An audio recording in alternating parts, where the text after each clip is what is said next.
the concept of artificial reefs, diversity enhancer type habitats. It's basically like designing a city and building a city. It's one of the best ways and best analogies to use when you're thinking about how a reef works. They work just like a city. And a vibrant city has a diversity of different buildings, doesn't it? You've got tall ones, you've got short ones, you've got wide buildings, and it's the same when it comes to diversity on a reef. We want a diversity of habitat if we want a lot of different species. And it also needs the food supply, just like a city does.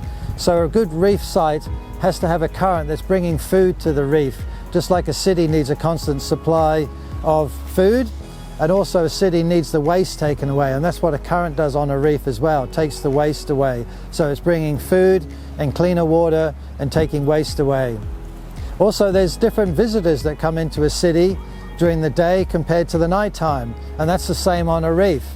When you dive on a reef at night, you've got a different group of fish that are out and about.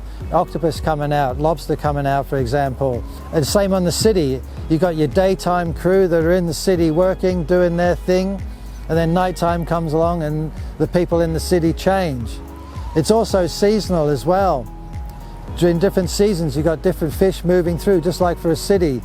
Like the Gold Coast would be very tourist prone, so different times of the year you've got different tourists showing up on the Gold Coast. The same on a reef.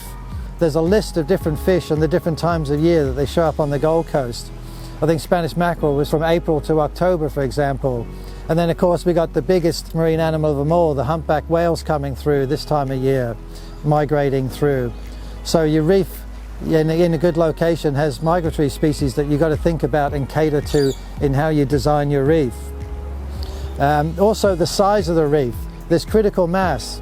So if you're trying to create a village or a city, you've got to have enough houses and they've got to be close enough together. So one of the biggest mistakes I've seen around the world with reefs that aren't working is they're too far apart, they're too spread out. So if you have 200 meters between houses, that's not a very vibrant village. You need to bring them closer together. And so when we put the oyster triangles in, we'll be grouping them together to make it like a group. So a group of around 30 oyster triangles would be a good group to have.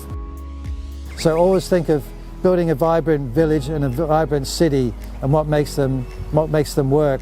And it's very similar to a reef. Easy concept to understand.